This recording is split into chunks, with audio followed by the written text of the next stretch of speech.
Halo, selamat sore saudara. Kita bertemu lagi di Kompas Petang bersama saya masih Tarigan. Dan saya Tifal Solesa. Hari ini 10 Zulhijjah 1447 Hijriah.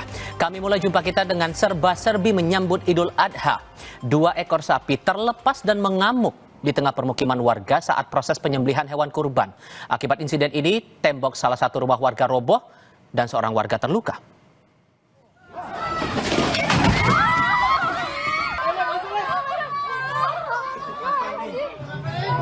Waduh, sapinya ngamuk.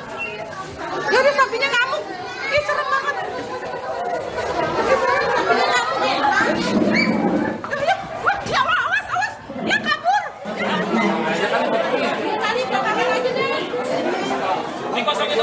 Warga Jalan Angsana Kebonjeruk, Jakarta Barat panik saat 2 ekor sapi kurban terlepas dan mengamuk.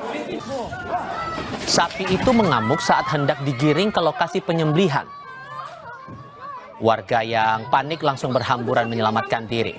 Sejumlah panitia kurban dan warga sempat berusaha menahan sapi dengan tali ikatan, namun tarikan sapi yang kuat membuat seorang warga terluka. Proses pemotongan hewan kurban dilanjutkan setelah sapi ditangkap. Sementara korban langsung dibawa ke klinik untuk menjalani perawatan medis.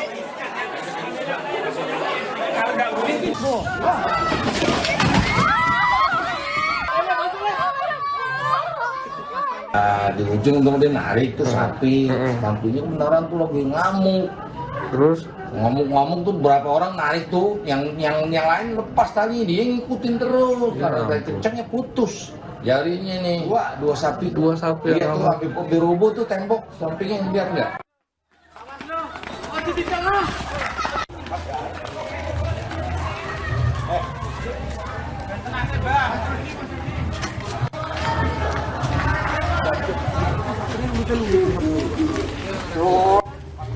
Di Blora, Jawa Tengah, sapi bantuan Presiden jenis limosin berbobot sekitar 1,1 ton sempat mengamuk dan kabur di area Masjid Al-Ikhlas, Desa Kabanangan, Kabupaten Blora.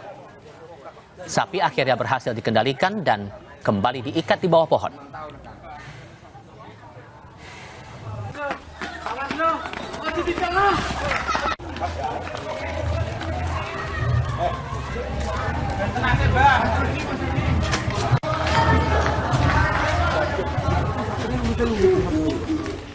Alhamdulillah berjalan lancar, sapi dalam kondisi sehat dan pertumbuhannya sampai sekarang terjaga terus seiring dengan ketelatenan dan keuletan petani untuk memelihara.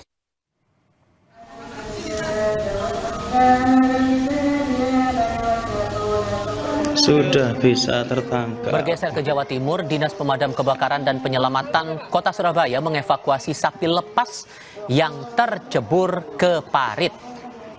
Pada Rabu pagi, sedikitnya ada 2 laporan yang diterima DPKP Kota Surabaya untuk mengevakuasi sapi kurban yang lepas.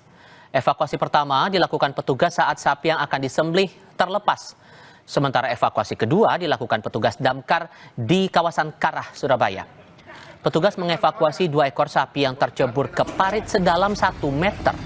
Diduga kedua ekor sapi kurban panik saat diturunkan dari truk, lalu terperosok ke dalam parit. Sudah bisa tertangkap.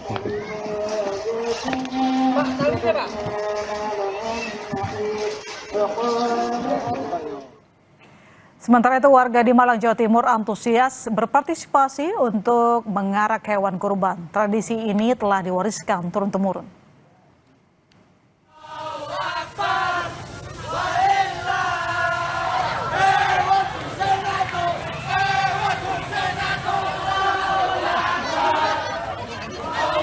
Tradisi mengarak hewan kurban dilakukan setiap hari raya Idul Adha. Warga membawa hewan kurban mereka keliling kampung dengan antusias.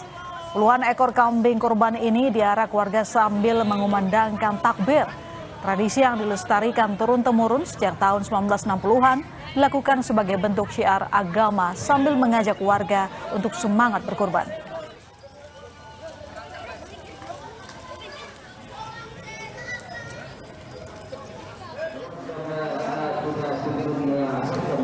Bantuan sapi kurban Presiden Prabowo Subianto di Masjid Taqwa, Kecamatan Wajo, Makassar, disembelih usai sholat Idul Adha.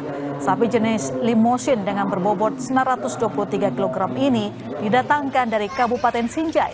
Wali Kota Makassar, Munafri Arifudin, yang ikut hadir di Masjid Taqwa, bilang daging sapi kurban nantinya akan dibagikan kepada warga sekitar serta jamaah masjid.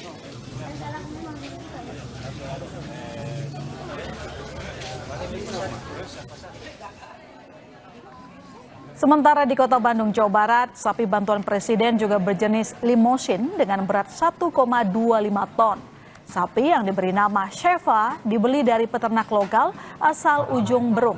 Usai melaksanakan sholat Idul Adha, Wali Kota Bandung Muhammad Farhan menyebut sapi Presiden langsung dibawa dan disembelih di Rumah Pemotongan Hewan atau RPH Ciroyom, Kota Bandung. Sapi berumur 3 tahun ini sebelumnya menjalani pemeriksaan ketat.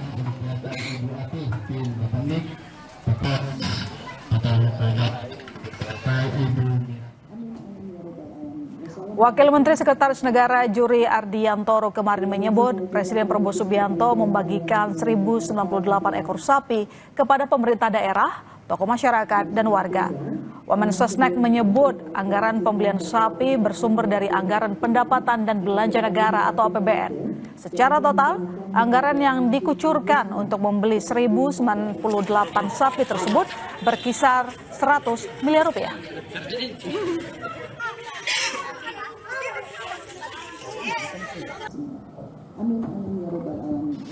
Hari Raya Idul Adha 1447 Hijriah ini, Bapak Presiden berkenan menyerahkan sebanyak 1.098 ekor sapi kurban yang akan dibagikan kepada pertama seluruh provinsi, seluruh kabupaten, dan seluruh kota madya.